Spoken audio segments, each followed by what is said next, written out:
Bienvenue sur DMG TV, les histoires mystiques. Tu es nouveau sur la page, n'oublie pas de t'abonner, de laisser un commentaire, de liker et de partager. Si tu veux raconter une histoire, tu envoies ta demande, tu cliques sur invité là et tu vas monter nous raconter ton histoire. S'il vous plaît, on ne donne pas trop de détails. J'espère que vous êtes au courant qu'il y aura un direct dimanche sur Facebook. Non, je vous promets que le direct là va être énorme. J'ai découvert aussi qu'on pouvait faire des appels sur Facebook. Genre, tu montes aussi, ton image s'affiche là, tu peux décider de mettre la caméra ou pas. Donc, c'est un peu ça. On va commencer et comme d'habitude, on ne cite pas les noms des gens. On ne mentionne pas les noms des gens, les noms des boîtes de nuit, des hôtels. Ce n'est pas important. Bon, imagine, j'ai un snack, ou bien j'ai un restaurant. Et puis un monsieur qui est dans une secte arrive dans mon restaurant, qui s'appelle par exemple Sky Blue Restaurant. Et il vient dans mon restaurant avec une femme dans l'intention de la droguer, la tuer et tout et tout. Et maintenant, toi, tu viens raconter ton histoire en disant par exemple, on était dans un restaurant à Douala, le Sky Blue, et là-bas, je suis tombé sur un marabout. Quelque part, tu es en train de faire une mauvaise publicité pour mon restaurant. Moi qui ne suis pas responsable de ce qui s'est passé entre toi et le monsieur. Donc, qu'est-ce que moi, je viens maintenant faire dans l'histoire? C'est mieux d'éviter ça parce que après on peut porter plainte, je peux porter plainte parce que là tu fais une mauvaise publicité à mon restaurant, moi qui me bats pour avoir une clientèle, toi tu viens chasser mes clients. Donc c'est un peu ça. Évitons de mentionner les noms. C'est ça le truc. On raconte simplement l'histoire de Coquille là. Bon, on va commencer première histoire. Bonsoir. Bonsoir. Bonsoir DMG. Comment tu vas tonton? Regarde, ça va. Je dis aussi bonsoir à toute la communauté DMG. Je suis depuis un certain moment, ça fait, je crois, 2 semaines que moi je te suis. Et vraiment, cette émission a beaucoup changé mon état d'esprit. Je suis vraiment fier de participer à l'émission. Bon, j'ai une petite histoire que je voulais partager avec vous. Déjà, je vous suis depuis la Tunisie. Je suis un Camerounais, mais je vous suis depuis la Tunisie. Ça m'a rappelé une histoire à Douala, entre Douala et Limbe. J'avais suivi ça à une radio en direct. C'est un monsieur qui appelait pour soumettre un problème et les gens appelaient maintenant pour leur donner les conseils. Donner un truc un peu du genre. Le monsieur dit il est parti en week-end à Limbe, à Crébi autant pour moi. Pour passer du week-end et tout, et s'amuser. Il a donc fait la connaissance d'une jeune fille en boîte de nuit avec son pote. La fille était belle, ils ont passé la soirée ensemble. Le matin alors, le gars demande donc le numéro de la fille. La fille dit non, elle n'a pas le numéro de téléphone, mais s'il veut vraiment que la prochaine fois il se voie, dès qu'il arrive sur Crébi, à l'entrée de la ville, il trace un cercle, il entre à l'intérieur, il appelle le nom de la fille. La fille va apparaître. Il a pris ça comme si c'était un jeu, quoi. Une blague. Bon, il était surpris que un week-end, un jour, il arrive sur Crébi.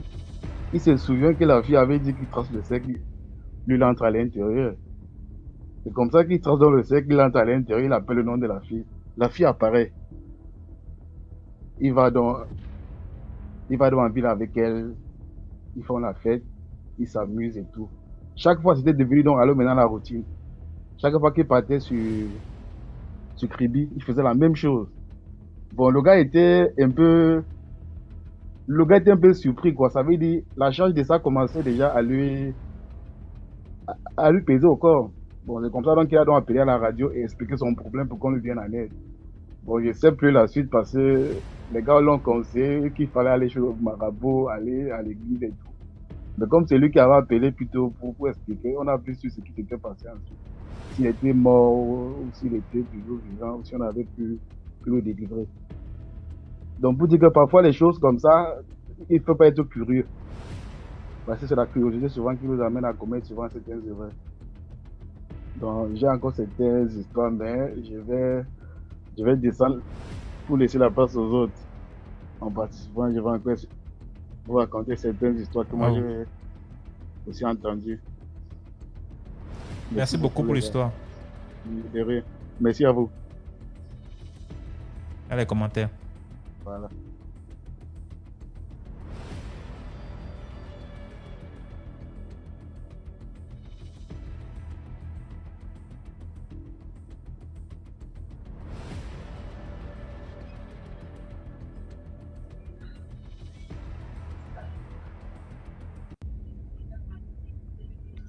Bonsoir, Mimi. Bonsoir. Voilà, là maintenant tu me Vous suis. vous m'entendez? Moi, je vous entends très bien. Vous m'entendez? Oui, oui, très bien. D'accord. Je vais raconter une petite histoire qui m'a été racontée. J'ai écouté l'histoire. C'est une dame qui racontait l'histoire. Donc, en fait, dans l'histoire, il s'agit de deux copines, deux amies. Elles habitaient dans le même quartier, en fait. Elles étaient voisines et elles sont amies aussi.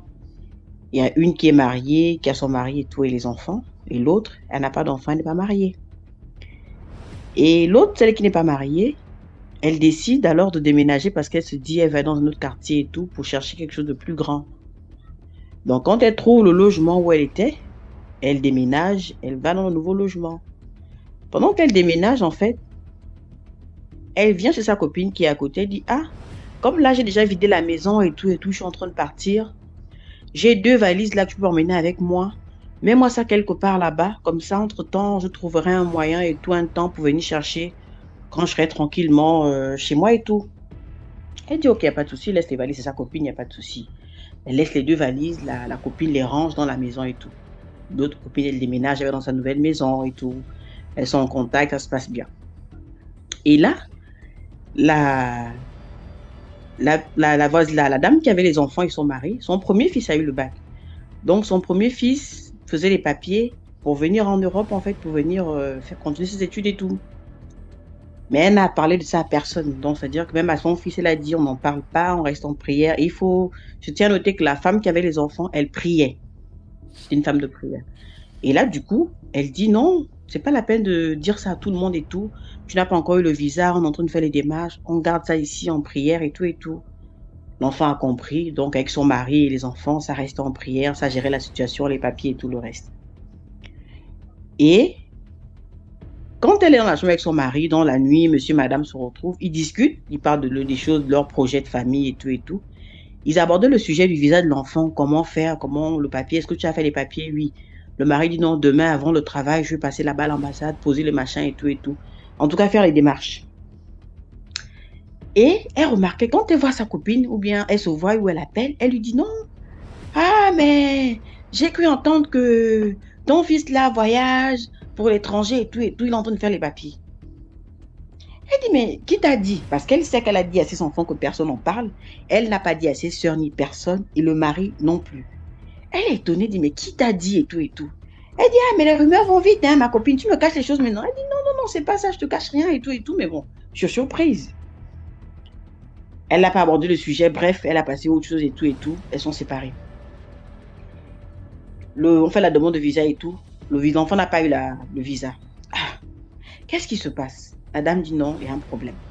On va refaire le dossier. Elle appelle son fils. Elle dit, j'ai dit qu'on n'en parle à personne. On est en train de chercher à faire le visa pour que tu aies le papier. Donc, c'est pas la peine de publier, de raconter. Ça reste entre nous, on reste en prière et après, on va, s'il faut annoncer, il faut que tu aies déjà le visa, tout, tu es prêt à partir. Mais pour le moment, on n'en parle à personne. Ok, maman, mais je l'ai parlé, on dit non, j'ai dit et tout, les mamans et tout, comment elles aiment crier. Bref, l'enfant a dit, ok, j'ai compris. Il continue toujours à prier, continue toujours et tout. En temps, la dame aussi avait un projet d'acheter un terrain avec son mari. Et elle parlait de ça avec son mari dans la chambre, la nuit quand ils sont chez eux. Donc, elle parlait de ça à son mari, que oui, le terrain et tout qu'on a vu, on peut le prendre maintenant et tout. Parlait de leur projet. Quand elle revoit sa copine quelques jours après, la copine lui redit la même chose. Tout ce qu'elle a parlé avec son mari, dans sa maison, dans sa chambre, la nuit, quand elle est avec son mari et tout, ils parlent leurs choses et tout leur projet de famille. La copine lui redit ça. Ah, donc le terrain là, vraiment, tu vas acheter ça et tout. Mais elle est étonnée, dit, mais elle me parle, c'est-à-dire qu'elle connaît ces choses-là, comment on fait? Ça, c'est mon intimité, mon mari et moi. Elle a dit non, ça doit, il y a un problème. Et là, déjà, qu'est-ce qu'elle fait? Elle va voir son pasteur à l'église. Elle explique à son pasteur que oui, voici la situation par rapport au fait d'abord du voyage de mon fils. Et là et tout.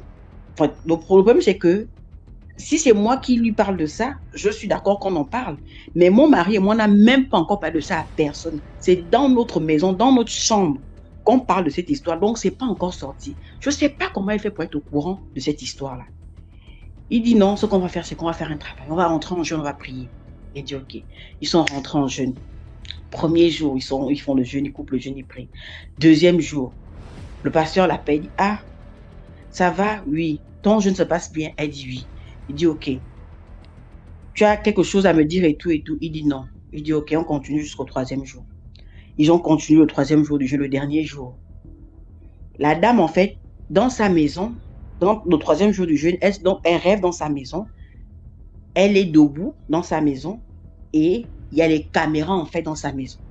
Elle dit, mais les caméras, elle n'a pas compris, elle n'a rien compris. Elle s'est dit, mais il y a un truc qui ne va pas. Comment j'ai les caméras dans la maison? Les caméras, là, c'est pour faire quoi? Quand elle finit et tout, elle coupe le jeu, elle va voir son homme de Dieu. Il dit, ah, dis-moi, qu'est-ce que tu as vu? Elle dit, ah, parce que moi, je ne sais pas. En tout cas, j'ai prié, mais je sais que j'ai fait un rêve où j'ai vu les caméras et tout dans ta maison, dans ma maison. Le pasteur lui dit, exactement. Quand je t'ai appelé le deuxième jour du jeûne, je t'ai posé la question, c'est parce que moi, j'ai vu que dans ta maison, il y a les caméras. Il dit, tu vas partir chez toi à la maison. Il y a quelqu'un qui t'a donné des choses à garder. Des choses à garder chez toi à la maison. Elle dit non, mais je n'ai rien chez moi, moi je ne reçois pas les gens. C'est-à-dire que ça fait un moment que je n'ai reçu personne de ma famille, mon mari. Il dit si, peut-être que tu as oublié, mais quand tu seras chez toi, tu vas fouiller, tu vas t'asseoir, tu vas réfléchir. Il y a des choses que chez toi que tu as gardées pour quelqu'un. Ce sont ces choses-là où se trouvent les caméras mystiques qui font en sorte que tout ce que toi tu fais, que tu dis même chez toi, que tu parles à ton mari à l'oreille dans la chambre, la personne est au courant. Elle dit ok, ils ont fini de prier, ils ont scellé le jeûne et tout et tout. Quand elle arrive chez elle, elle dit, ah, elle appelle les enfants, elle dit, est-ce que quelqu'un veut déposer que je suis ici à nous, mon insu et tout pour que vous gardiez? Il dit non, personne. Elle dit ok. Elle a commencé à chanter ses louanges, elle a commencé à fouiller la maison, à marcher dans la maison pour dire genre tu peux revoir quelque chose que tu... Voilà. Elle regardait. Et l'esprit l'emmène dans sa chambre, dans son placard en haut, où elle avait rangé les valises de sa copine. Elle regarde, elle dit mais les valises elles sont à qui? Elle dit, mais je me rappelle que ma copine qui avait déménagé avait laissé les valises chez moi. Et là, elle récupère les valises, elle descend les valises. Elle dit, mais c'est vrai, elle avait complètement oublié les valises. Quand elle sort les valises, elle ouvre les valises. Une valise, il y a beaucoup de tissus, comme les, je sais pas, vous voyez quand les tailleurs font les tenues là, il y a toujours les bouts de tissu qui restent vraiment, voilà, tu peux prendre pour faire les petits foulards ou rien du tout. Mais la valise il y avait des choses comme ça dedans. Elle ouvre l'autre valise, elle voit des petites boîtes, des petits trucs comme des, je sais pas comment on appelle ça, comme des canaris en fait, mais c'est pas comme trop des canaris, des petits trucs en fait, mais des petits pots, des trucs bizarres, elle voit. Elle a pris son huile, elle a pris son sel, elle a versé, elle a prié, tout. Elle a fermé les valises, elle a sorti les valises de sa maison, elle a posé ça dehors, elle a pleuré avec sa copine. Oui, tu es où? Oh non, Marco, elle dit tant. Je ne sais pas ce que tu fais, je ne sais pas où tu es. Mais aujourd'hui, maintenant, tu viens chercher tes valises que tu as laissées chez moi. Et après, quand tu prends tes valises, je ne veux plus jamais te voir, ni chez moi, encore moins m'appeler. Oh, mais qu'est-ce que je t'ai fait, ma copine, et tout. Et elle lui a dit clairement, elle dit non, je suis au courant de ce que tu as fait. Parce que je ne comprenais pas comment se dit que tout ce que moi j'avais dans mon intimité avec mon homme, qu'on parlait nos projets, tu étais au courant. Moi, je ne t'ai jamais parlé de ça, je ne parlais à personne. Si tu étais au courant, je me suis posé la question. Et Dieu m'a montré que tu as déposé des valises mystiques chez moi. La dame n'est jamais venue chercher ses valises. Les valises sont restées dehors pendant des jours. Ils ont pris les valises, ils ont mis le sel et tout comme elle a fait. Ils ont brûlé tout ça. Elle n'est jamais, jusqu'à après, elle n'a plus jamais contacté sa copine, ni encore prendre des nouvelles, ni quoi que ce soit. Et c'est comme ça qu'elles sont séparées, en fait. Donc, après, je crois que nous tous, on comprend que la moralité de l'histoire, c'est de faire attention à qui on a comme ami et surtout ne pas faire rentrer tout et n'importe quoi dans nos maisons.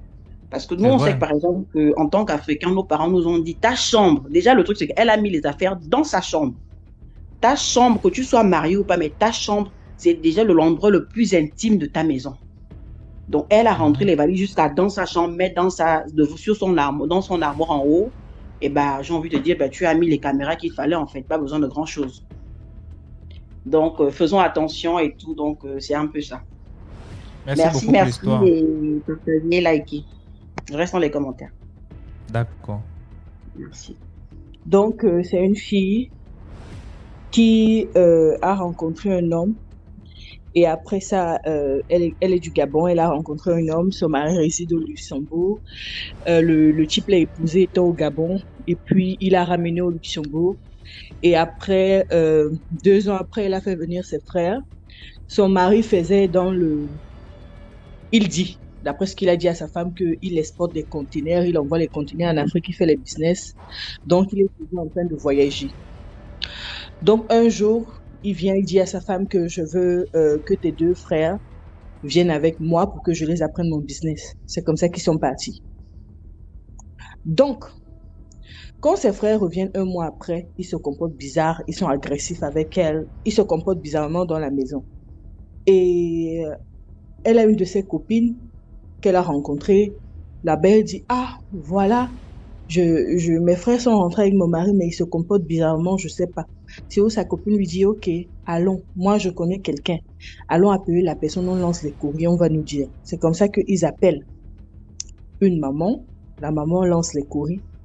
Et la maman regarde et la maman dit à la femme, ah, tu as 2 frères. Elle dit oui, mais je suis en train de voir que ton mari entretient des relations sexuelles avec tes 2 frères.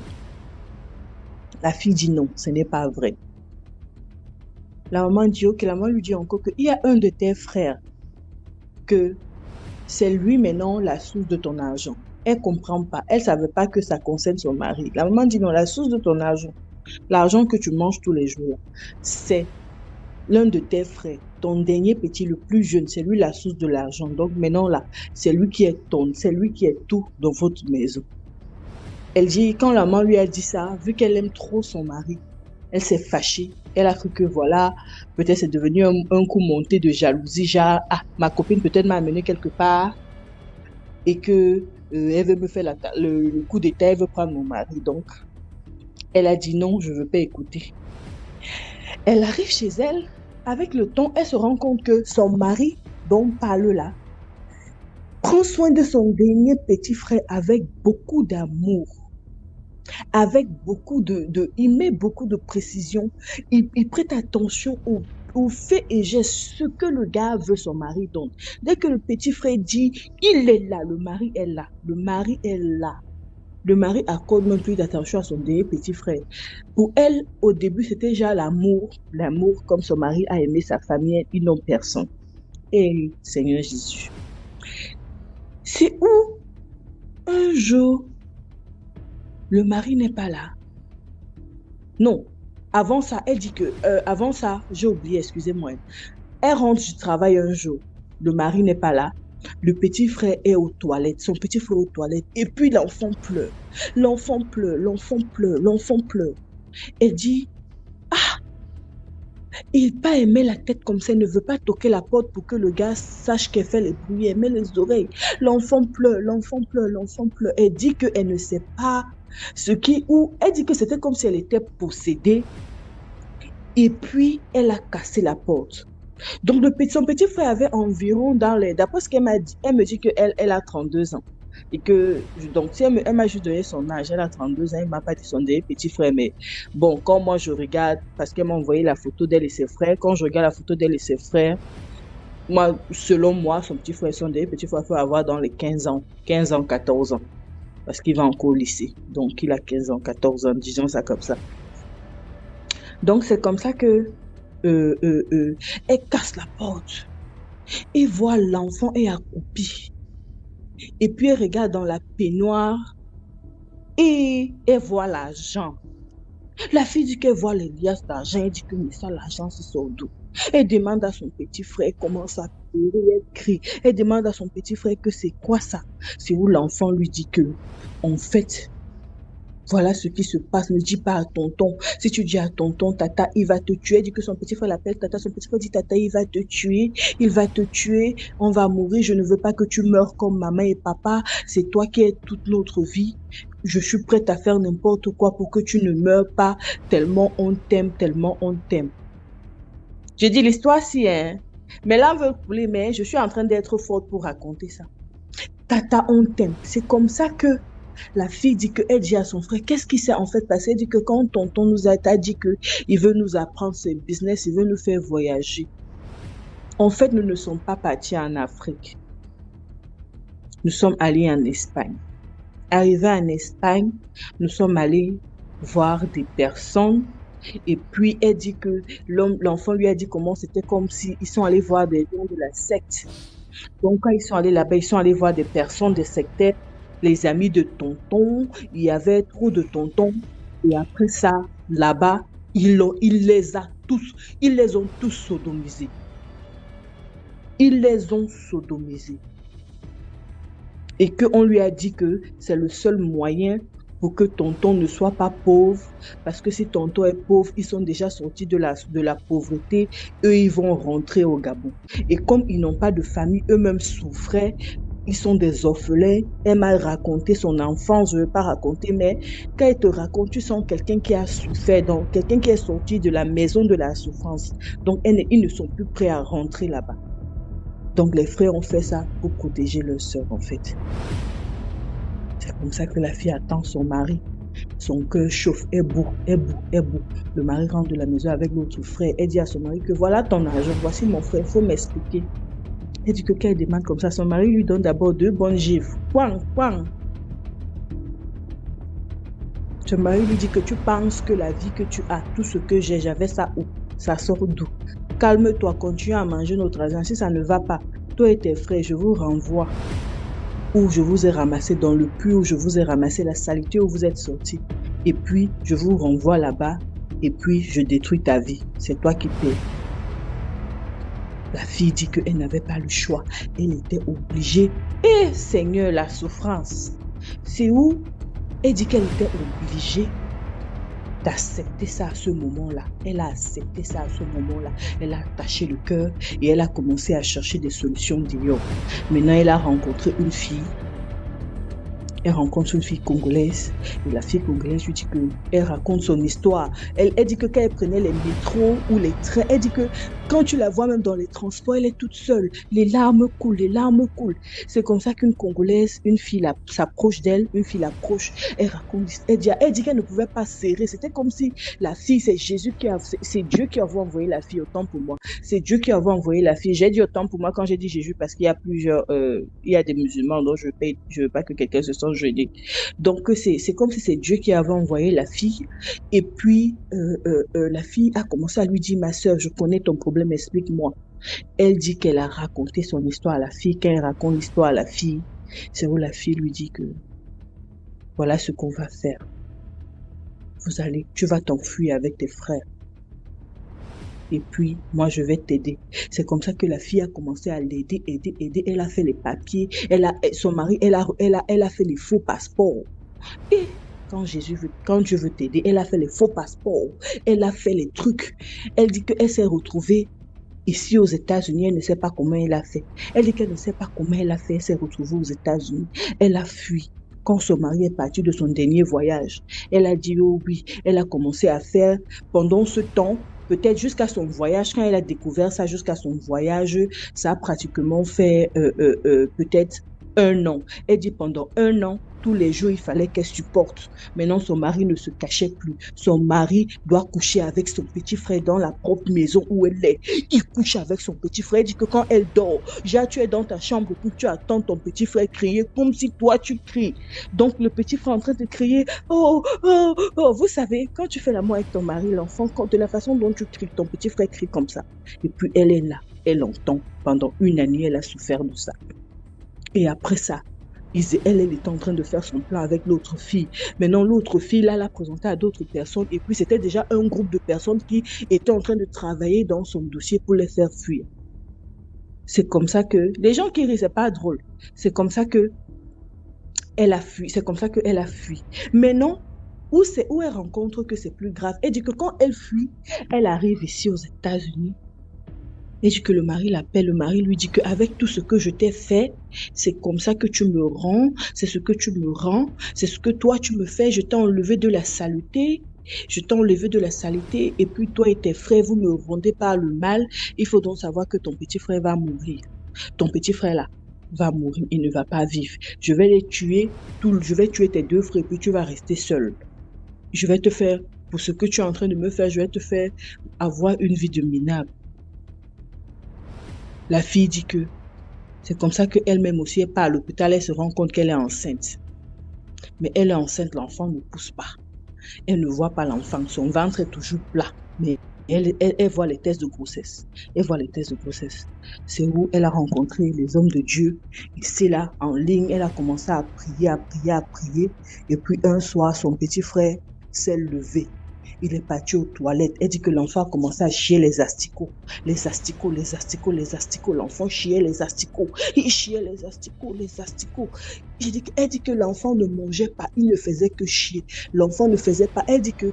Elle m'a raconté, elle me dit que je connais la vie. Vu que je suis aux États-Unis, elle me dit que toi, tu connais les États-Unis, que tu vas amener l'enfant à l'hôpital, il chie les asticots. Les Blancs vont vouloir utiliser l'enfant pour faire les recherches parce qu'à un moment, ils ne vont pas comprendre ce qui se passe. Ça, c'est du jamais vu, l'enfant qui chie les asticots. Donc, ça va devenir que let's take him to the lab. Amenons-lui au lab, on fait les recherches. Donc, elle a caché ça. L'enfant ne partait pas à l'hôpital. L'enfant chiait les asticots. Elle dit que son petit frère chiait les asticots jusqu'à il est mort. Quand son petit frère est mort, ça fait peut-être, elle a enterré ici aux États-Unis avec les gens qu'elle a rencontrés. 6 mois après, son autre petit frère encore a fait accident. Quand son dernier petit frère là est mort, et puis elle-même aussi maintenant, elle a failli se donner la mort, elle a acheté les médicaments pour boire, elle a eu l'overdose. Donc on s'est connus à l'hôpital où je travaille. Donc quand elle a eu l'overdose, elle est à l'hôpital où je travaille. Maintenant, je ne sais pas ce qui s'est passé, ou c'est la mort qui a enlevé la grossesse. Elle n'était plus enceinte. Donc à l'hôpital où je travaille, je suis sa nurse. C'est une histoire qui est présente. À l'hôpital où je travaille, je suis sa nurse. Donc, je l'ai connue comment? Parce qu'on m'a dit qu'il y a une Africaine. Parce qu'au travail, on sait que je parle français. Donc, du coup, quand il y a quelqu'un de nouveau qui parle français ou un patient vient, on me dit que, il y a quelqu'un qui parle français là-bas. Il y a quelqu'un qui parle français. Donc, c'est où j'arrive, je trouve qu'elle parle français. C'est où je demande à la fille que ma soeur, c'est quoi? La fille coule seulement les larmes, me raconter même. Donc, c'est comme ça que elle est à l'hôpital. Moi, j'ai ramené ses bagages chez moi parce que la personne chez qui elle habitait, quand elle venait d'arriver ici, a eu peur. Parce que tu viens d'arriver chez moi, tu perds tes 2 frères, l'autre chez les asticots, on l'a mis dehors. Donc, elle n'avait plus où aller, c'est où elle a eu à faire l'overdose. Donc, actuellement, elle va sortir de l'hôpital dimanche ou samedi par la grâce de Dieu. Elle va venir pour le moment vivre avec moi. Donc, c'est juste une histoire. Pour dire vrai, je ne lui ai pas dit que je vais raconter son histoire, mais je raconte son histoire. Pourquoi?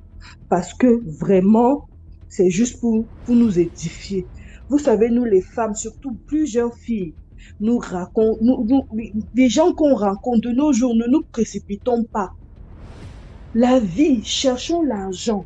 Que ce soit les femmes, que ce soit les hommes, nous-mêmes les femmes, on peut devenir ce qu'on veut. Tu n'as pas besoin de voir un homme qui a l'argent pour être quelque chose. C'est vrai, les gens souffrent. Mais dans la souffrance, on peut aussi devenir quelque chose. S'il vous plaît. C'est un peu la morale. On doit faire attention. La vie. DMG, si tu vois cette fille-là, j'ai dit que comme j'ai ton compte personnel, peut-être pour quelques saluts aussi, je vais lui dire. Vraiment, elle a besoin d'aide. DMG, si tu vois cette fille-là, tu vas comprendre qu'il y a des gens qui souffrent. Et elle dit que tout ça à cause de la souffrance. S'il vous plaît, c'est vrai qu'on souffre. C'est vrai qu'il y a la souffrance en Afrique. Je sais qu'il y a des gens qui n'ont même pas de devant derrière. Mais, s'il vous plaît, on doit se battre. Battons-nous nous-mêmes. Même si c'est n'importe quoi. Et puis, elle aussi m'a dit quelque chose que elle pouvait même faire les petits commerces, mais elle se sentait trop bien. Parce que c'était une belle fille quand tu vois ses photos. Elle se sentait trop belle pour faire les commerces. Trop belle. Donc, dans le trop belle là, voilà, elle a ramassé sa mort. Donc, vraiment, on doit faire très attention. Donc, DMG, c'est l'histoire comme ça. Merci beaucoup pour l'histoire, Letty. De rien, man, dans les commentaires. Dans les commentaires. Bonsoir. Bonsoir. J'espère que tu vas bien. Ouais, je vais bien. C'est ma première fois de monter sur ton live. Donc, je demande d'abord à tous les abonnés de commenter, partager, liker.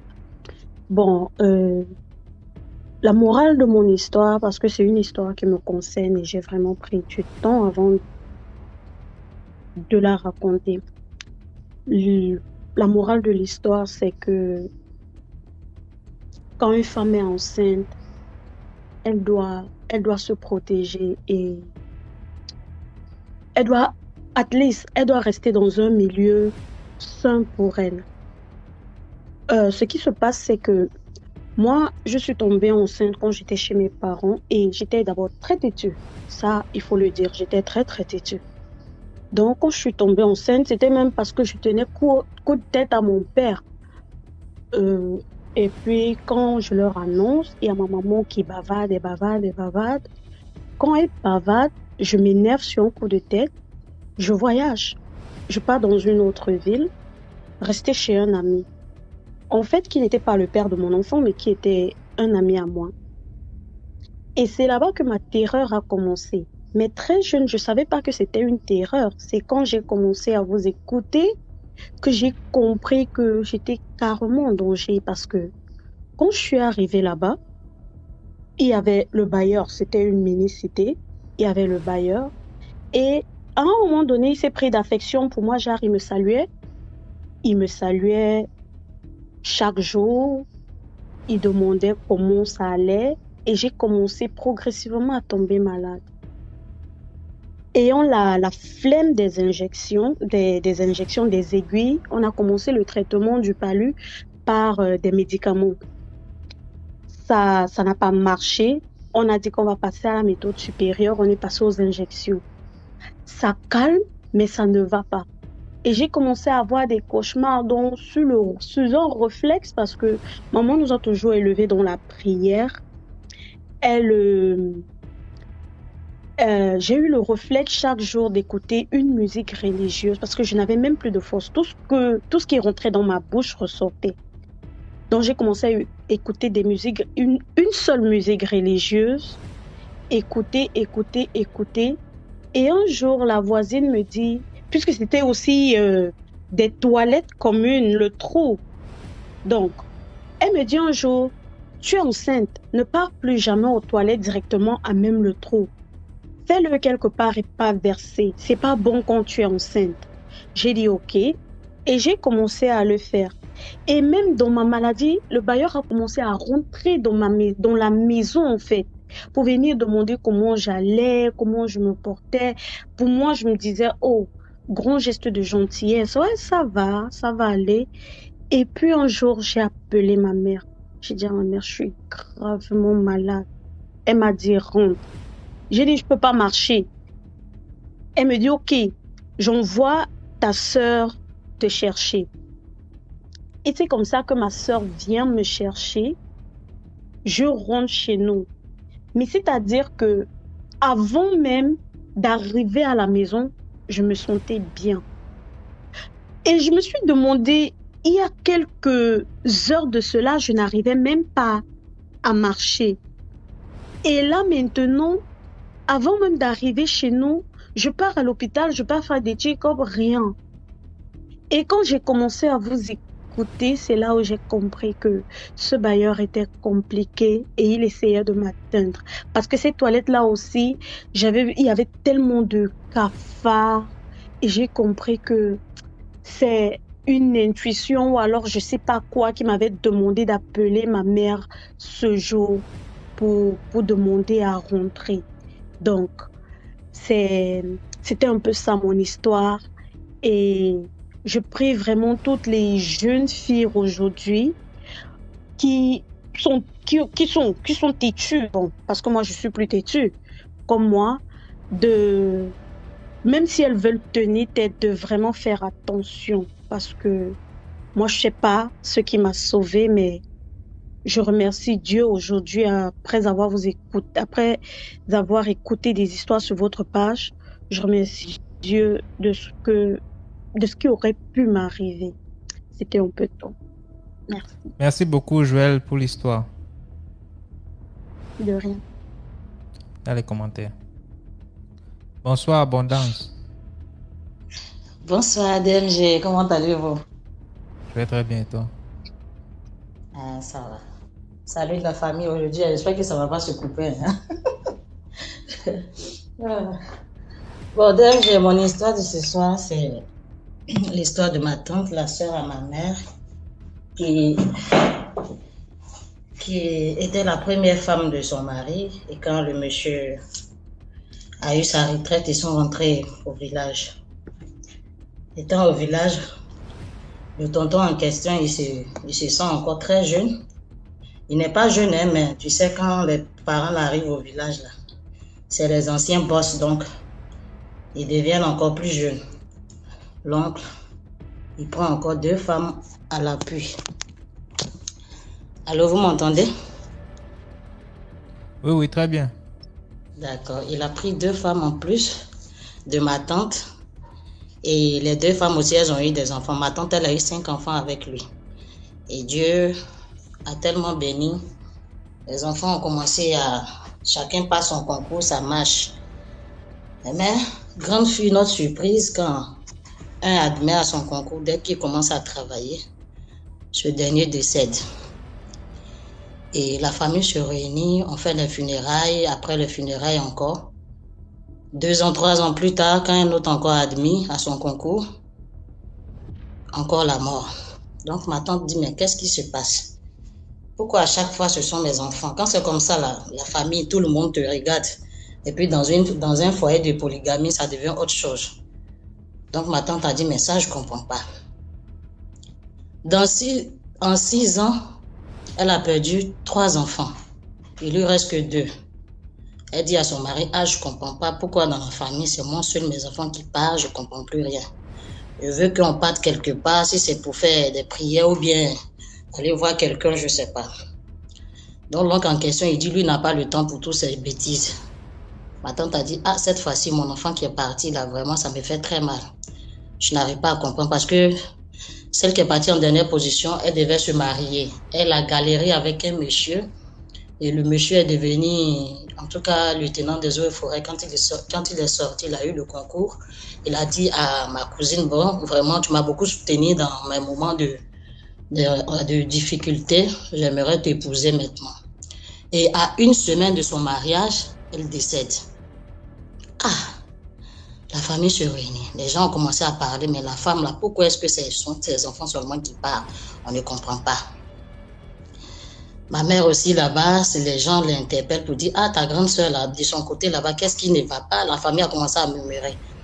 Donc, ma tante aussi, voulant se justifier, elle a dit, ah, ça, je ne comprends pas parce que le monde spirituel, je n'ai pas 4 yeux, je ne sais pas ce qui se passe. Vraiment, je vous demande de m'aider s'il y a quelqu'un qui connaît, en tout cas où on peut aller, on va aller, parce que mes enfants là vraiment ça me tient à cœur, je ne comprends plus rien.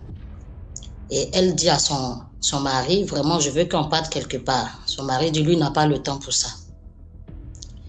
Et ma tante, elle est déjà mal vue à la maison, ses concubines, ses coépouses, en tout cas il n'y avait plus de respect. Et tout le monde l'indexait du doigt, voilà, la dame elle ne fait que manger ses enfants, on ne sait pas ce qui se passe. Un matin, ma tante allait prendre, comment on appelle ça, mélanger le javel et comment on appelle ça, les trucs de souris là. Elle a tout mélangé, elle a bu. Parce qu'elle dit qu'elle en avait marre. Parce que le monsieur aussi, elle vivait des choses même qu'elle ne pouvait pas expliquer. Il n'y avait plus de rapport sexuel entre eux, il n'y avait plus de communication. Elle aussi, elle ne peut plus rentrer en famille puisqu'elle avait déjà vieilli. Elle n'arrive pas aussi à expliquer son problème aux gens. Donc, la famille s'est levée maintenant pour dire qu'on ne comprend pas. Puisque avant qu'elle ne décède, elle avait appelé ma maman pour dire, ah vraiment, je voulais avoir de tes nouvelles, mais sache que chez moi, ça ne va pas. Donc, la vie a dit, d'accord, j'ai compris, je vais faire un effort pour arriver chez toi dans la semaine. Et c'est dans la même semaine là que ma tante est décédée. La famille s'est levée, mais qu'est-ce qui se passe? Bon, d'autres l'ont accusée pour dire, bon, peut-être qu'elle est sorcière, elle a mangé ses enfants aujourd'hui, elle-même s'est donné la mort. 2 ans plus tard, grande fut notre surprise. La dernière femme qui était sorcière, elle voulait tuer ma tante pour être mariée légalement à mon oncle, puisque c'est elle, à mon tonton, puisque c'est ma tante qui était mariée légalement.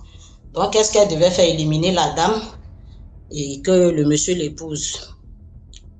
Et les trucs qu'elle avait comme médicaments, c'est-à-dire bon, dans le monde spirituel, elle était aussi, mon oncle, le tonton en question, le mari de ma tante aussi, était un sorcier. Et ce sont les deux qui se sont associés et ont commencé à manger les enfants de ma tante. Et c'est 3 ans plus tard qu'on a appris ça. Mais après, le monsieur aussi disait qu'il voyait ma tante partout. Après, lui-même, il s'est donné la mort. Bon, la leçon que je peux tirer, c'est pour dire que vraiment, ceux qui vivent dans le foyer de polygamie, là, c'est pas bon. Prions beaucoup. Prions parce que c'est pas aujourd'hui, là, nous avons perdu beaucoup de personnes et ça fait très mal. Et ça a même joué aussi sur moi quand j'ai commencé à chercher garçon. J'ai rencontré un monsieur et aujourd'hui, ça allait très bien. Après, grande fille m'a surprise, il m'a dit qu'il avait une épouse. Il m'a pas dit, j'ai appris, je l'ai laissé.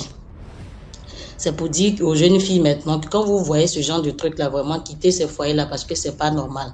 Parfois, tu n'as pas envie de faire du mal, mais la coépouse aussi, elle va vouloir te faire du mal.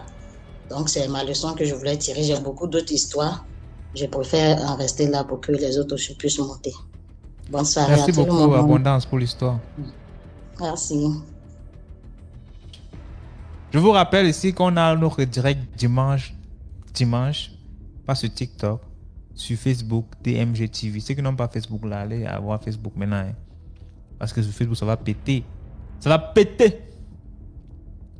Et là-bas, on va jouer 20 histoires depuis WhatsApp. J'ai repoussé ça à dimanche parce que j'ai envie d'écouter vraiment les histoires qu'on va jouer ce dimanche-là. À 18h sur Facebook, DMG TV. Nos pages sont seulement DMG TV. Hein. Il n'y a que sur Instagram seul qu'on a DMG TV officiel. Sinon, c'est DMG TV partout. DMG TV simple. Facebook, YouTube, TikTok, DMG TV. Ceux qui trouvent que c'est mieux de raconter sur WhatsApp, allez sur WhatsApp parce que là-bas au moins vous aurez l'espace tranquille de faire le voice, réécouter et vous assurer que vous n'avez pas dit quelque chose qui... Voilà quoi. Bonsoir Anguille Black. Bonsoir DMG, comment vous allez? Je vais très bien toi. Alors je vais partir quelque part pour raconter calmement, pour éviter les bruits parce que c'est une histoire très pertinente. Déjà, je vous ai découvert, ça fait un moment, et puis je vous suis tous les jours au travail, je mets les écouteurs et puis je vous suis. Alors je vais raconter mon histoire, c'est l'histoire de ma mère. Alors, ma mère déjà, c'est une vendeuse au marché, au grand marché, elle vend ses histoires. Il y a eu une période où on a constaté au marché, beaucoup de mamans qui vendaient au marché mouraient. En fait, à l'occasion de rien, vous allez voir une maman comme ça, elle tombe malade pour 2 ou 3 jours comme ça. La dame, elle va mourir. Il y avait des morts comme ça s'accumulait. On ne savait pas qu'est-ce qui s'est passé. Alors, ma mère, une fois, pendant le période de fin d'année, comme elles vont le plantain, elle a beaucoup de clients qui arrivent. Du coup, elle a vendu, c'était vers les 26 décembre comme ça, elle a fini de vendre vers la fin de la journée. Elle voit un sac d'argent, hein, un market, un sac d'argent juste à côté de sa table. Quand elle a vu les sacs d'argent comme ça, elle a dit, quelqu'un a oublié les sacs. Elle a demandé au marché, elle a essayé de demander aux mamans qui vendent tout près d'elle. Les mamans disaient non, on ne sait pas, l'argent ça appartient à qui. Elle a demandé, il n'y avait personne. Elle a pris les sacs d'argent, elle est allée mettre dans son dépôt. Elle a dit à mes frères, comme j'ai 4 frères, elle a dit à mes frères que personne ne touche à cet argent parce que je ne sais pas d'où vient cet argent, je ne sais pas qui a laissé cet argent. Peut-être c'est une cliente ou un client qui viendra réclamer son argent le lendemain. Elle a gardé cet argent, elle a tiré mes frères les oreilles. Du coup, déjà, je signale que ma mère, comme elle est une vendeuse, elle a un principe qu'elle ne touche pas ce qui n'est pas à elle. Même les commerçantes qui viennent déposer les plantains, si tu peux passer un régime comme ça, qu'elle n'a pas acheté, elle va te les retourner. Alors, elle avait vraiment donné un consigne à mes frères que personne ne touche à cet argent. Dès que je t'ai dit, cet argent a fait dans le dépôt de ma mère 2 semaines. Un sac d'argent, vraiment. Personne ne venait demander cet argent. Ma mère a pris cet argent après 2 semaines. Elle est allée dire à mon pasteur. Elle a dit, pasteur, cet argent, quelqu'un l'avait oublié au marché. Voilà, j'ai amené ça à l'église comme personne ne vient le réclamer. Le pasteur a pris cet argent. Il a acheté les instruments qui manquaient, hein, le petit truc à l'église qui manquait. Ils ont essayé d'aménager un peu les histoires qui manquaient à l'église. C'est passé, c'était, je pense, en 2014. En 2015, la même période, vers le période de fête et tout, ma mère, elle était en train de vendre. Elle sent le chair des poules. Elle dit, je ne comprends pas, qu'est-ce qui se passe? Elle a le chair des poules. Du coup, elle voit une dame qui vient de loin. La dame venait, sa direction, c'était vers ma mère. Elle regardait ma mère de loin. Ma mère avait de chair des poules. Directement, comme elle est une femme de prière, elle a commencé à prier. Elle sentait cette femme-là qui venait, là, quelque chose de pas bien envers elle. La dame vient, elle fait semblant d'acheter les plantains, elle prend les sacs, elle dépose les sacs d'argent à côté de ma mère. Ma mère, maintenant, comme elle voyait cette femme-là venir de loin, elle essayait d'observer la femme de près, de voir ce que la femme va faire. Elle a vu la femme, elle a déposé les sacs d'argent tout près d'elle. Directement, ma mère a dit, elle a regardé la dame n'a pas acheté les plantains. La dame, elle voulait seulement partir comme ça, ma mère l'attrape. Maman, viens ici, c'est toi qui as déposé cet argent. Oh, c'est pas mon argent. Ma mère l'a dit, je vis, c'est toi qui as déposé cet argent. L'année passée, tu étais venue, tu as déposé cet argent. Tu es une sorcière. Ma mère a commencé à crier au marché. Toutes les femmes sont venues. Les femmes commençaient à crier sur elle. Sorcière, c'est toi qui tues les femmes. DMG, la femme a pris son sac directement. Elle n'a rien dit, elle est partie. Ma mère, la nuit du 26, quand elle dort comme ça, elle voit un grand serpent dans son rêve. Le serpent a transporté ma mère dans le rêve jusqu'à la montagne. Ma mère était en train de regarder les serpents droit dans les yeux comme ça. Le serpent lui dit, tu as la chance. L'année passée, je voulais finir avec tes enfants et toi. Si l'un de tes enfants avait touché à cet argent, tes enfants allaient mourir. Même toi aussi, tu allais mourir. Tu as la chance. Ma mère, elle s'est réveillée, on a commencé à prier. Cette histoire est finie. La dame n'est plus jamais revenue. Mais la mort des autres femmes au marché continue comme ça. Ma mère disait, cette femme, c'est elle qui finit toutes les mamans au marché. Donc la morale dans cette histoire, c'est que même quand tu vends quelque chose qui n'est pas à toi, il ne faut pas toucher. Il y a des gens mystiques qui vendent, qui tuent les mamans au marché, je vous dis. Il y a beaucoup de gens mystiques qui passent au marché. S'ils laissent quelque chose comme ça, tu touches et puis tu bouffes, c'est pas à toi, tu vas mourir. Voilà un peu mon histoire pour ne pas retenir beaucoup de gens. Sinon, j'aime beaucoup ton émission et tout. Voilà, merci beaucoup. Merci. À la prochaine. Merci beaucoup, Andy Black. Voilà. Bonsoir DMG. Bonsoir Wapa. Ouais, j'espère que vous allez bien. Très bien, merci, et toi? Ouais, on est là. J'aimerais remercier la team des tapotaires. Ce sont mes éléments. Ok. Bon, j'aimerais vous raconter un peu mon histoire que moi-même j'ai vécu. Bon, je suis du Mali. Précisément, je suis à Bamako. Ça s'est passé quand j'étais photographe. Oui. J'étais photographe assistant. Un soir, vers le crépuscule comme ça, il y a une demoiselle qui est venue chez moi pour se prendre en photo. Franchement, BMG, elle était belle. Ouais, elle était vraiment au top. Je t'ai dit. Quand je l'ai pris en photo, on a fini et tout. Bon, elle est partie. Quand elle a tourné le dos, je me suis dit, tiens, comment tu peux laisser une belle demoiselle comme ça partir? J'ai même pas pu récupérer son numéro, quoi. C'est là où j'ai regretté un peu. J'ai pris ma moto, paf, à sa poursuite. J'ai commencé à la suivre. J'ai roulé, je la vois pas. Quelqu'un qui est parti il y a juste à peine quelques minutes, hein, et pour la rattraper là, c'était un problème. Je suis parti, je l'ai retrouvé à peu près 2 km comme ça. Hein.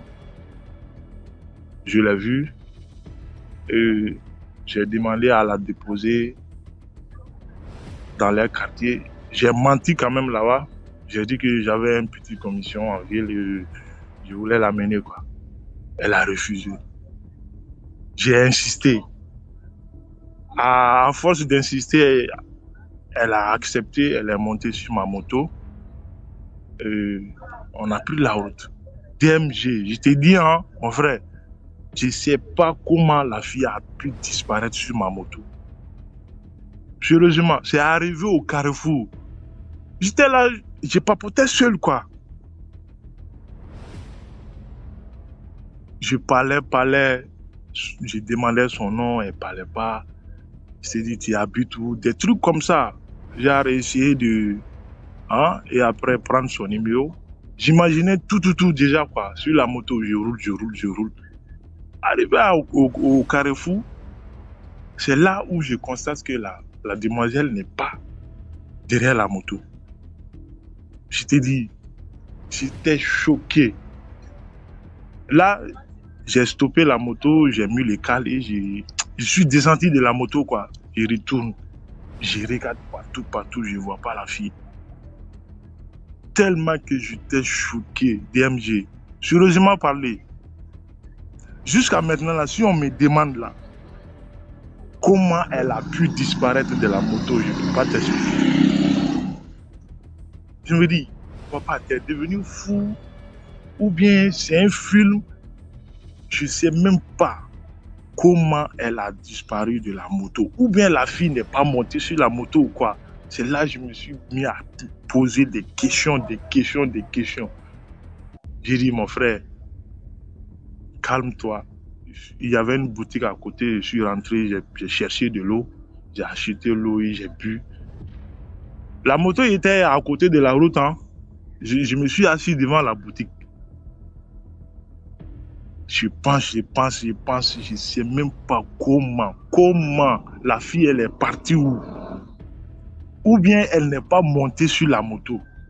En tout cas, elle a accepté, elle est montée, moi-même j'ai senti, elle est montée derrière la moto et j'ai démarré. C'est arrivé au carrefour, je me rends compte qu'elle n'est plus derrière moi. Massa. Et bien, ce jour-là, je t'ai dit, quand je raconte l'histoire là, on dirait que j'ai la vie, quoi. C'est là que je me suis retourné, j'ai encore pris ma moto, je me suis retourné sur la route, essayer de voir si je peux voir la fille. Plus jamais je ne l'ai plus revue. Je ne l'ai pas revue encore. Même la photo que j'ai prise là, elle n'est pas venue récupérer la photo. Je t'ai dit, mon frère, c'était l'histoire que je voulais partager, franchement, et dire à mes éléments, évitons vraiment de prendre n'importe qui sur la moto. Même si, jusqu'à maintenant, là, si moi je ne te connais pas, je ne te prends pas. Hein. Auto-stop, là, je ne suis pas dedans. Même si je te connais, là, si nos yeux ne se sont pas croisés, tu dis, attends. Non, moi, je ne m'arrête pas. Je ne te prends pas. Même si tu es un élève, là, et tu es en tenue scolaire, là, je ne te prends pas. Et tu as toujours la photo de la fille, là? Non. Je n'ai pas la photo, j'ai plus la photo. Parce que la carte mémoire, là, on a échangé ça depuis, c'était vers les 2019-2020, comme ça. Voilà. J'ai plein d'autres histoires, hein, mais je vais laisser la place pour ne pas monopoliser la parole, là. Parce qu'il y a une de mes ex-copines, là, on s'est séparés en 2020, qui m'a mis dans une bouteille. C'est aujourd'hui même, j'ai su ça. Il y a mon maître spirituel qui m'a dit ça aujourd'hui même. Elle m'a mis dans la bouteille. Alors, on va essayer. Il y a ton maître spirituel qui t'a dit ça? Oui. Aujourd'hui même, on va essayer de débloquer ça. Peut-être un jour, je vais vous raconter ça aussi. D'accord. Il y a ma copine et puis sa maman là qui m'ont mis dans une bouteille là. Dans les commentaires. Mais l'histoire, voilà, dans les commentaires. Bonsoir DMG. Bonsoir 12 bébés. Ça fait 2 jours, hein? Ça fait 2 jours. Mhm. Qu'est-ce qui s'est passé? J'étais un peu pris par Tu étais un peu... prise par le travail. Ok, sorry. Ok. L'histoire que je vais vous raconter, désolée si ça fait un peu. Donc, j'ai dit l'histoire que je voulais vous raconter, c'est l'histoire de l'ami à mon poteau. Et ça s'est déroulé il y a 2 mois de cela. Comme vous tous, vous le savez déjà, je suis en Côte d'Ivoire. Et chez nous ici, les ministères, comme je peux dire, les postes ministériels, ça se change du jour au lendemain. Donc, elle occupait un poste ministériel. Elle était DGA. Je vais taire un peu le poste qu'elle occupait, mais elle était plutôt DGA. Donc, ils ont changé le ministère. C'est-à-dire, ils l'ont muté, ils ont changé quasiment le ministère. Mais pour ne pas qu'elle vadrouille, ils l'ont muté ailleurs. Ailleurs aussi, ils l'ont muté. Elle est partie dans... Excusez. Ailleurs aussi, ils l'ont muté. Elle est partie aussi au niveau de son poste. Genre, elle a pris un poste comme ça, en attendant que les choses se rétablissent. Donc, elle était toujours, elle occupait le poste et elle a vu que le DGA du nouveau ministère, dans le nouveau ministère dans lequel elle était, voilà, excusez-moi, dans lequel elle était, allait aller en retraite. Donc, c'est elle qui avait la qualification requise avec des expériences pour opter au poste de DGA. Mais vu qu'elle est venue trouver des personnes déjà au niveau de laissez l'histoire de pour ça. Elle était venue trouver des personnes dans le travail. Donc, elle, on ne pouvait pas directement la nommer DGA. Donc, vous voyez que ça fait un peu de jaloux aux alentours, tout ça. Des gens qui avaient déjà 26 ans ou 36 ans d'expérience dans le travail. Et puis, elle est quitte ailleurs pour venir dans ce nouveau travail, à peine 6 mois, et puis on va la nommer DGA. Donc, imaginez les jaloux, les aigris que ça représente, ça faisait. Donc, elle était là, un bon matin, il y a eu fuite d'informations pour dire elle a déposé son dossier à la candidature du poste. Voici comment l'histoire va commencer. La dame est rentrée à la maison, arrivée à la maison, boum, elle est tombée. Donc, elle est tombée, nous, on nous appelait pour dire, que votre maman est tombée, venez, vous allez voir. Donc, on vient réellement. La femme, elle est tombée évanouie, on l'emmène à l'hôpital. Arrivée, ça ne va pas. Elle monte en hypertension. Elle redescend en hypotension. En moins d'1 heure, elle était détectée diabétique, tensionnaire, ulcère, toutes les maladies qu'on sait là, elle était détectée. Alors que c'était une dame de gens bien portante.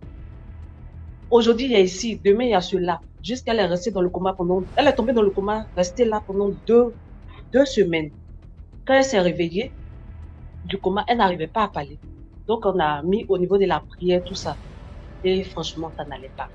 Donc, on a sollicité, on va rentrer au village pour aller voir, rentrer au village pour aller voir ce qui va se passer, ce qui se passe régulièrement.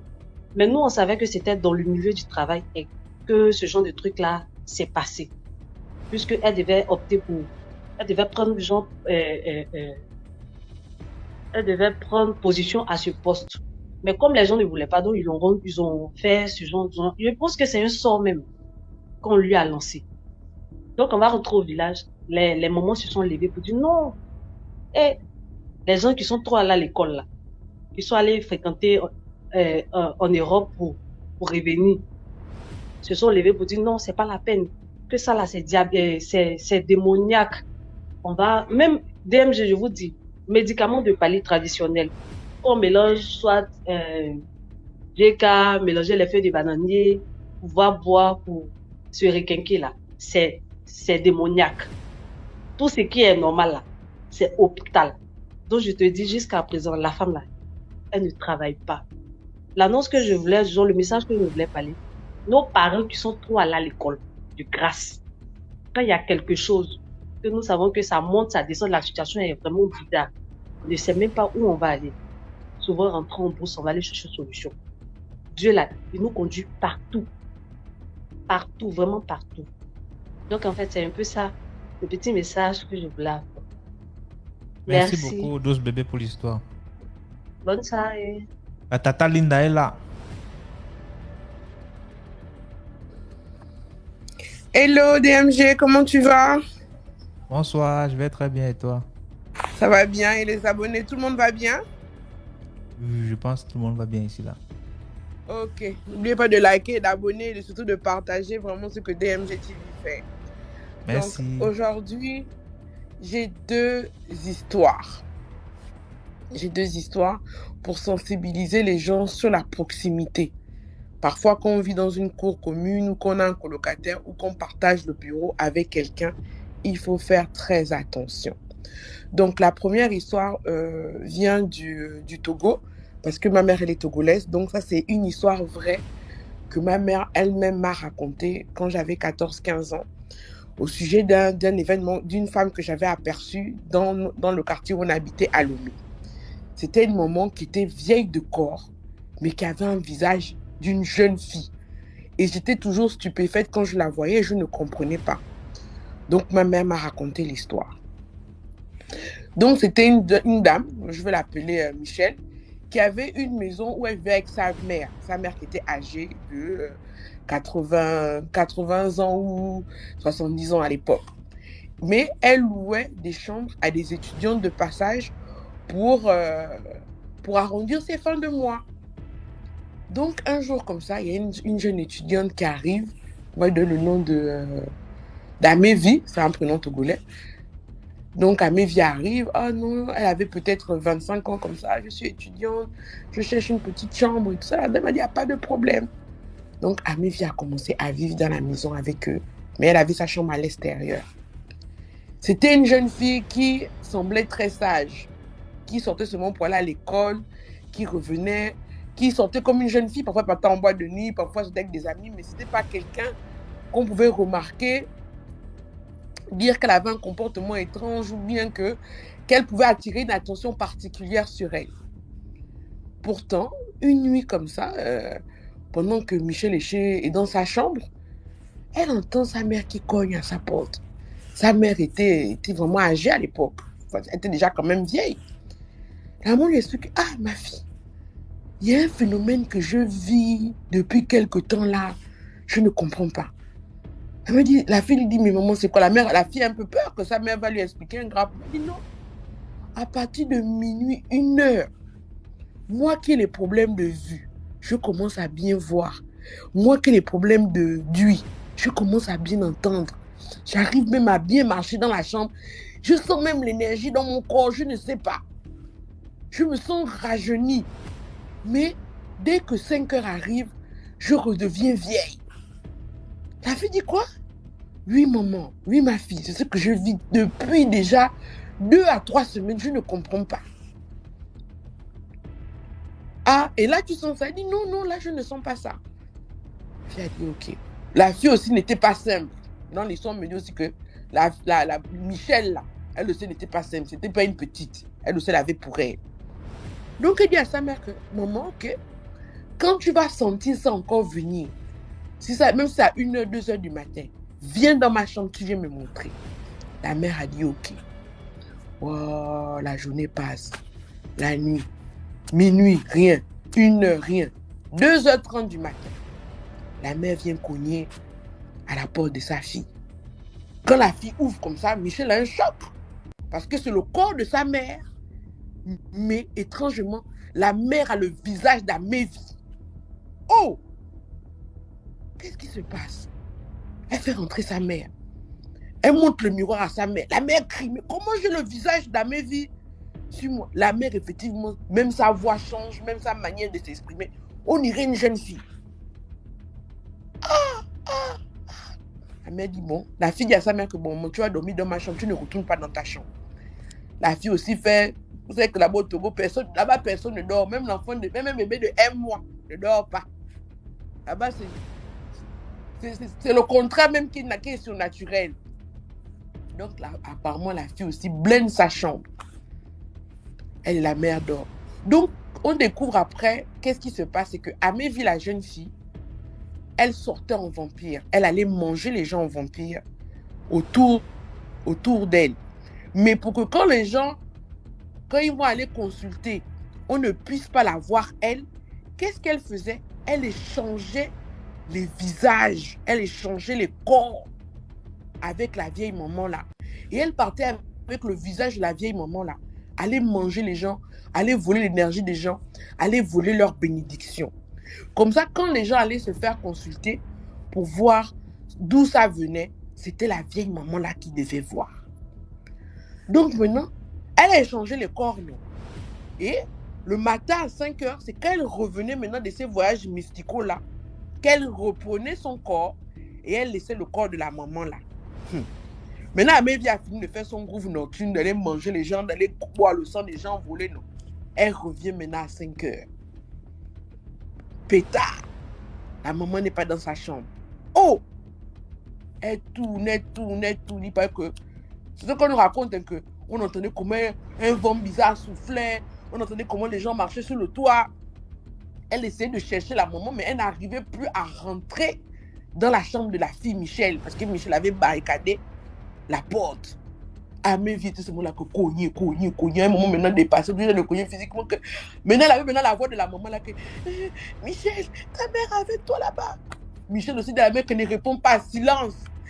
Ouvrez ou pardon, ça ne va pas. Faut ouvrir, ça ne va pas. Taisez-vous. La maman là-bas aussi, et la fille, personne ne répond. Elle a cogné. Et vous savez que quand le jour se lève, c'est fini. Quand le jour là s'est levé maintenant, on a seulement retrouvé le corps d'Amélie dans sa chambre. Elle avait le visage de la vieille dame là avec les rides bizarres. C'est comme ça que la maman de Michel a conservé un visage de jeune fille. Je vous assure que l'histoire elle est vraie. C'est parce que je parle mal le mina, je parle mal ma langue maternelle, sinon j'allais vous prononcer le nom du quartier là à Lomé. Mais je prononce mal. Et j'étais jeune, j'étais petite. Donc je ne me rappelle plus. Ah, c'était la première histoire pour dire que quand on est propriétaire, quand on a les locataires, il faut toujours faire attention aux locataires qui viennent dans vos maisons. Il faut toujours prier, il faut toujours demander le discernement. Parce que vous ne savez pas qui vient louer votre maison. Surtout dans les affaires de cours communes là. J'ai trop d'histoires. On devrait même faire un spécial cours commune locataire. Il y a au moins 7 histoires-là que je peux vous balancer. Donc, ça c'était la première histoire. Maintenant, la deuxième histoire, c'est une jeune femme qui était la sœur de ma collègue. Pour vraiment dire que dans les bureaux, on est dans un bureau, on n'est pas seul. Il faut vraiment faire très attention. Très attention.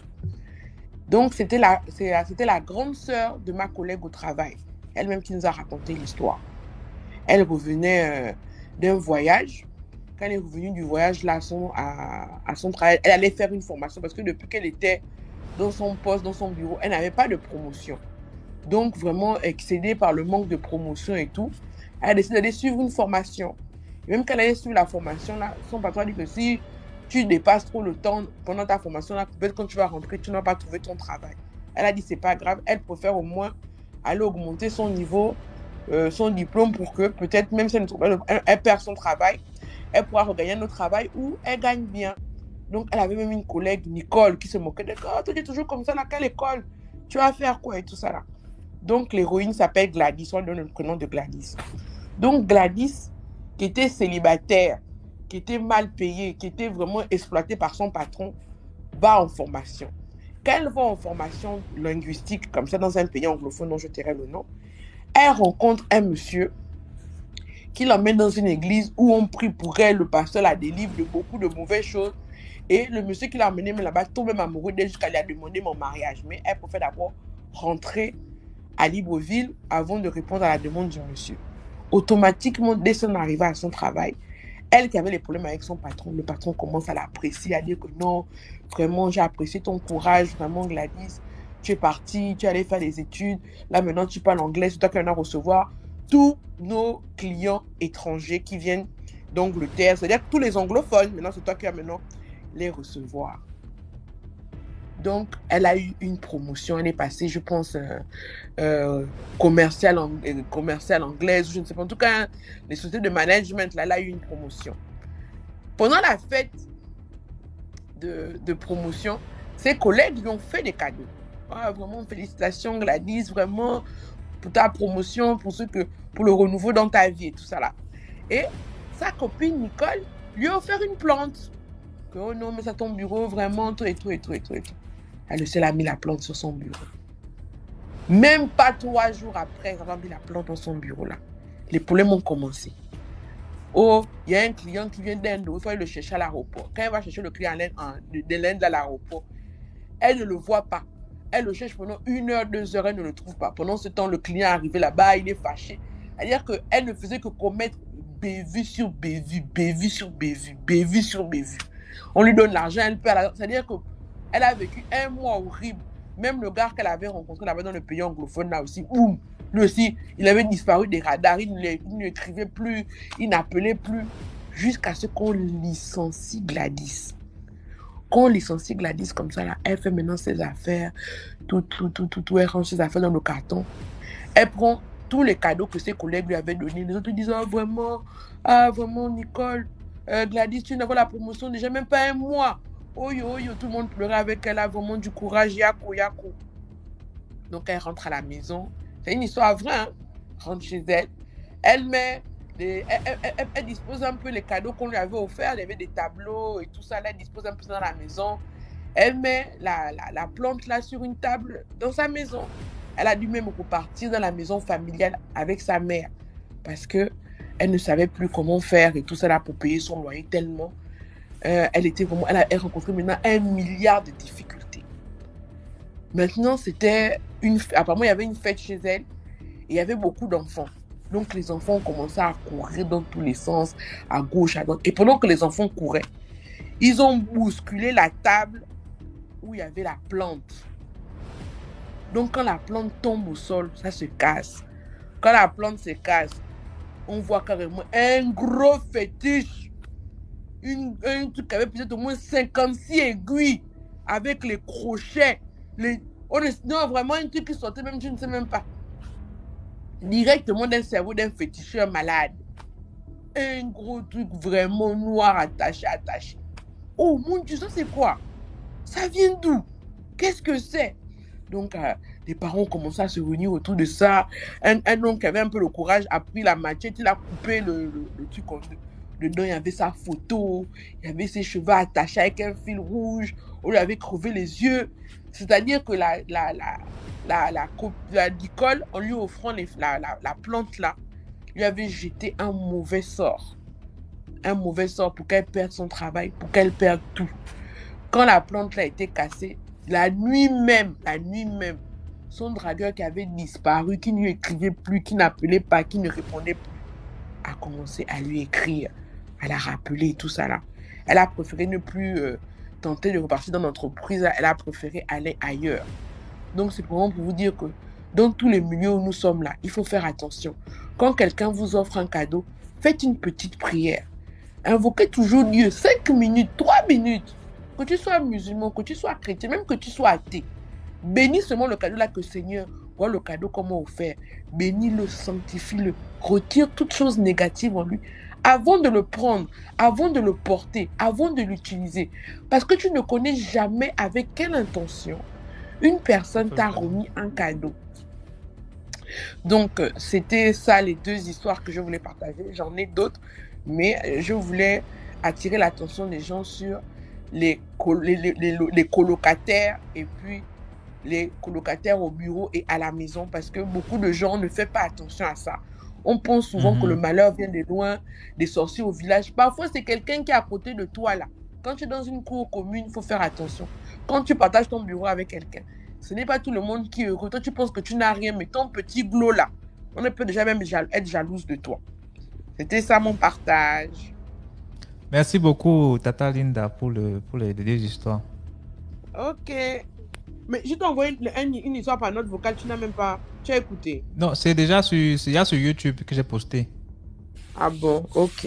Je vais t'envoyer encore. Si tu ne finis pas maintenant, je vais encore remonter. Je vais veiller avec vous. D'accord. Ok, à tout à l'heure. D'accord. Et merci pour les histoires. Merci pour les histoires. Donc, je disais, ça s'est passé en 2017. J'avais un ami qui était devenu, comme on dit généralement, un sex friend, avec qui j'avais l'habitude de réaliser certains fantasmes. Un soir, il m'appelle, il me dit qu'il est devant chez moi, que je sorte. Alors je sors, je vais le retrouver, il me dit ouais, il veut qu'on fasse un truc et tout. J'ai dit d'accord. Et donc là, je monte, on démarre et tout. En cours de route, il me pose la question de savoir si je ne connais pas une personne qui pourrait se à nous et tout. Je lui dis, bah, étant donné que tu m'as pris par surprise, je ne sais pas qui je vais appeler sur l'instant. J'ai pas d'idée. Il me dit, bon, ok, d'accord, on ira donc tous les deux. Et là, en cours de route, j'aperçois, bon, tous les deux, on aperçoit une dame qui marche. Et je lui dis, oui, c'est moi qui fais la proposition. Je lui dis, mais voilà la fille là. Arrête-toi et puis tu la dragues en fait. Donc, il gare et on aborde la fille. C'est moi qui lui parle. Bonsoir, vous allez bien? Vous allez où? Elle dit qu'elle est en train de rentrer. Je lui dis, mais monte, on va te déposer. Elle monte. Et là, mon ami, comme il était un peu timide, il m'appuie genre, vas-y, fais-lui la proposition, fais-lui la proposition. Et juste comme ça, je me suis lancée et je lui ai fait la proposition. Je lui ai dit, bon, nous, on est en train d'aller se mettre bien. Est-ce que tu veux pas nous accompagner? S'il faut qu'on te paye, il n'y a pas de souci, on va te payer et tout, machin. Elle dit qu'elle est d'accord. C'est comme ça qu'on s'est arrêté à une boutique. On a acheté des préservatifs. À cette époque-là, je fumais encore. J'ai acheté des cigarettes et tout. Elle m'a dit qu'elle fumait aussi. On lui en a acheté. Et là, on est allé à l'endroit où la chose devait se passer. Sauf qu'arrivé là-bas, on nous a dit qu'il ne recevait pas plus de 2 personnes par chambre. Donc, c'était pas possible. Donc, on a démarré et puis on essayait de chercher un endroit là où on pouvait nous accepter à 3. Sauf que comme mon ami restait dans la zone de Vando et moi aussi, et Lago aussi nous avait dit qu'il restait dans la zone de Vando, on n'a pas voulu sortir de la commune. On s'est dit, bon, comme mon ami et moi, on a toujours de merveilleuses idées, on s'est dit, et si on le faisait dans l'air, disons à l'air libre en fait, ça serait aussi intéressant étant donné que là, à 7 heures, parce qu'il était quand même assez tard, là, à 7 heures pour trouver un endroit où on acceptait à 3, c'est un peu compliqué, donc à l'air libre, ça peut le faire. Et là, la go, elle commence à se fâcher. Non, moi, je ne peux pas faire ça à l'air libre et tout, et tout, et tout, et tout. Déjà, dans la voiture, elle nous avait donné quelques renseignements sur elle. Elle nous a dit qu'elle travaillait dans une petite boîte, une petite société qui est dans au Vando, là où il y a peut-être maximum, je pense, 15-20 personnes. Elle nous parlait un peu d'elle, elle nous disait qu'elle avait des enfants, qu'elle s'appelait Prudence, si j'ai bonne mémoire. Et voilà, après, elle nous a dit qu'elle ne veut pas faire à l'air libre, machin, qu'on a qu'à trouver un endroit, sinon elle part. Après, il y avait un endroit, on est allé vers Sobraga. C'est une zone d'Ovando. On est allé vers Sobraga, on tournait, on était en train de chercher un endroit là où il n'y avait pas beaucoup de lumière pour pouvoir se poser là et puis faire notre truc. Et là, elle nous dit qu'elle a envie de pisser, qu'elle arrive. Du coup, mon ami a garé. Il a voulu mettre les phares pour qu'elle voie l'endroit là où elle part. Mais elle a dit à mon ami de ne pas mettre les phares. Donc, on a garé et elle était juste derrière la voiture. Donc, je l'accompagnais, je lui ai donné les Kleenex et je lui ai dit que quand elle termine, elle remonte dans la voiture. Je suis remontée dans la voiture. Prudence, c'est un nom d'emprunt, je tiens à le préciser. Prudence pisse depuis là. Mon ami me dit que c'est quel pipi, ou bien elle est en train de chier. J'ai dit comment il ne sait pas. Attends, il descend, il va les regarder. Je descends. Anya, je tourne, je contourne, je retourne. Je ne vois pas Prudence. Et encore que la zone là où on a garé, si elle était partie, on allait la voir partir. Mais je tourne, je vois que Prudence n'est pas là. Je sens que là, c'est plus bon. J'appelle mon ami. Gars, je ne vois pas Prudence. Mon ami descend, il tourne. Il m'a dit, maman, monte dans la voiture, on démarre. C'est pas simple. Monte dans la voiture, on démarre. On a démarré, on est parti. Pendant qu'on tournait, pendant qu'il faisait la manœuvre pour tourner, on a regardé à gauche, à droite, devant, derrière. On ne l'a pas vu.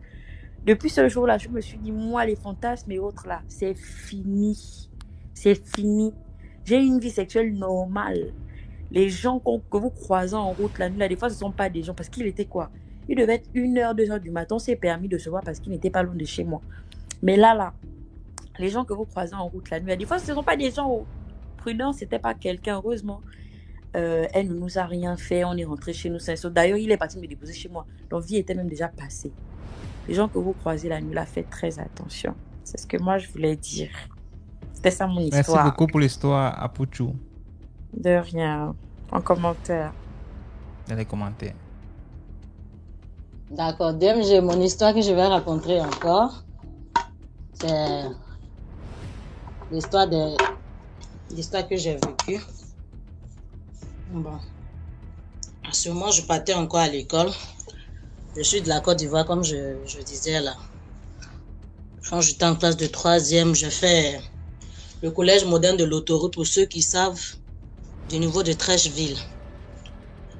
Et quand je partais à l'école, j'avais une camarade, puisque moi j'étais à Yopougon, et je prenais le bus pour aller jusqu'à Trècheville, c'est très loin. Et parfois on avait des cours d'EPS au parc des sports de Trècheville. Palais des sports là, pour ceux qui sont très loin du niveau de Yopougon, on restait à l'école. Et quand l'heure des sports arrivait, on partait faire le sport. Et l'heure était tellement mal placée. Après, comment on appelle ça, le sport, il fallait attendre encore pour faire les cours encore. Donc, il y avait une copine, une camarade de classe, qui me disait, bon, chaque fois je te vois, les autres partent quelque part, d'autres partent à la maison, mais toi, tu es toujours dans la cour de l'école. Qu'est-ce qu'il y a? Il dit, non, il n'y a rien. Elle dit, ben, tu n'habites pas le quartier. Il dit, non, je suis jusqu'à Yopougon. Elle dit, ah, ben, tu es trop loin. D'accord, la prochaine fois, je t'invite chez moi. Quand on finit le sport, on va arriver chez moi, on va se débarbouiller, puis revenir à l'école. Elle dit, non, c'est pas grave, dans la cour de l'école, là, puisqu'il y a des salles pour prendre le bain, donc je peux rester. Elle dit, non, il n'y a pas de souci, on va partir chez moi. Donc, tellement qu'elle a insisté, elle dit, ok, il n'y a pas de souci. Un jour, on a fini le sport, là, DMG. On arrive chez ma copine, elle a dit, ils sont dans une très grande maison. En tout cas, les films nigériens, on regarde à la télévision, il y a tout dedans, là. Les villas, en tout cas, les palais royaux, là. C'était un truc comme ça. Jolie maison. Quand on arrivait, elle a dit, on va passer par la cour arrière. On va pas prendre le portail parce que si le gardien me voit, il aime trop taquiner. On va l'éviter, on va passer par l'arrière. J'ai dit, ok, il n'y a pas de souci. Elle ouvre la porte, elle rentre. Et moi, quand je suis entrée dans la cour, la maison était tellement grande avec ces fleurs, des décorations, le gazon, tellement que c'était beau à voir, avec des papillons même là, vraiment. Et j'étais là en train de contempler la cour. Arrivé quelque part, ma copine même a dévancé. Et je regarde. Je fais ça DMG, ma grande surprise. Je vois un monsieur assis sur une terrasse un peu éloignée de moi. Mais le monsieur était torse nu. C'était le père de ma copine. DMG, ma première fois de voir un homme pourri. Quand je te dis pourri là, c'est que les films nigériens on montre. Dans les films Hugo où la peau même quitte. Oh non, je parle encore mais j'ai la chair de poule. C'est depuis que j'ai vécu ça, c'est maintenant que je raconte l'histoire.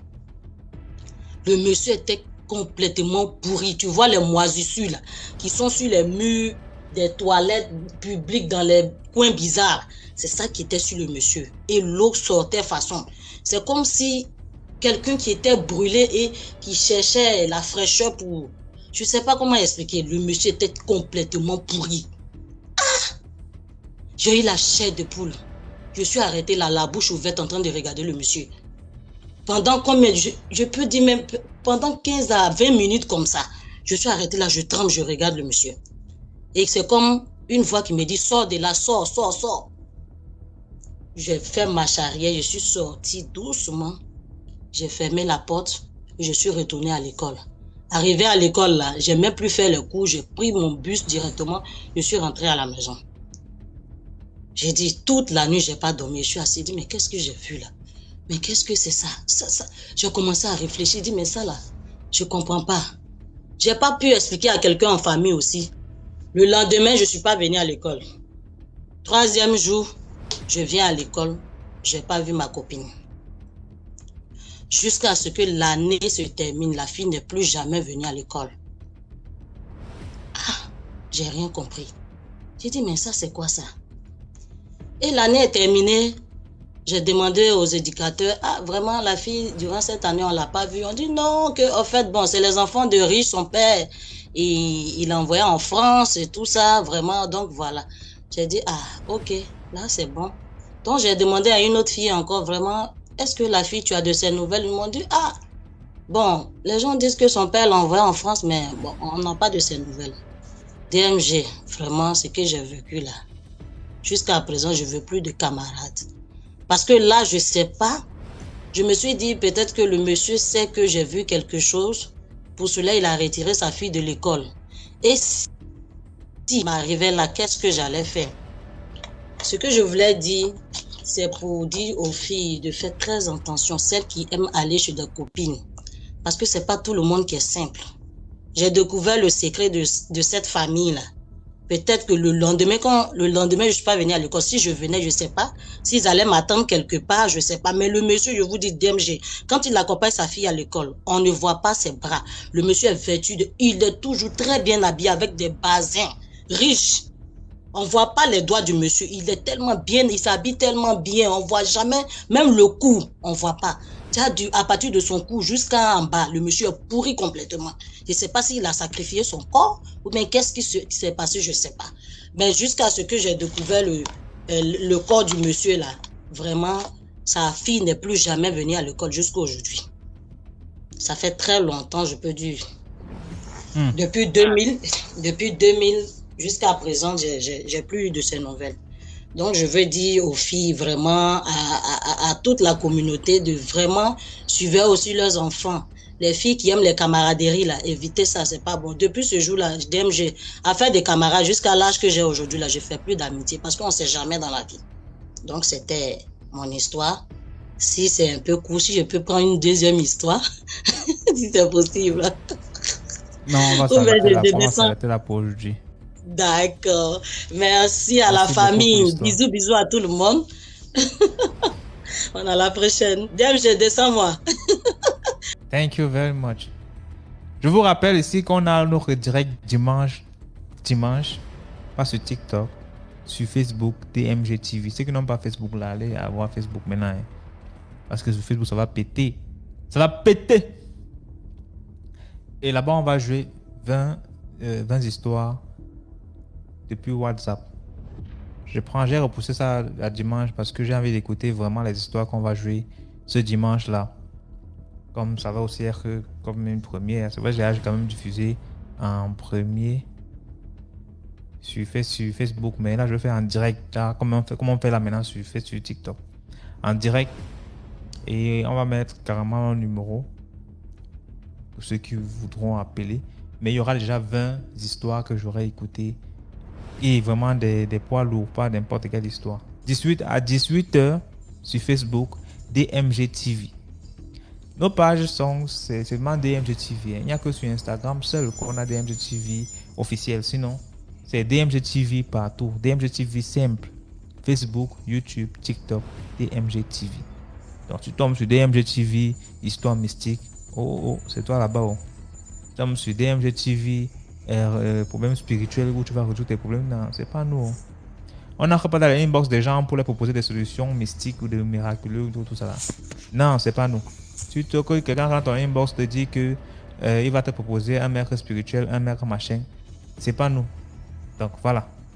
Ceux qui trouvent que c'est mieux de raconter sur WhatsApp, allez sur WhatsApp parce que là-bas au moins vous aurez l'espace tranquille de faire le voice, réécouter et vous assurer que vous n'avez pas dit quelque chose qui... Voilà quoi.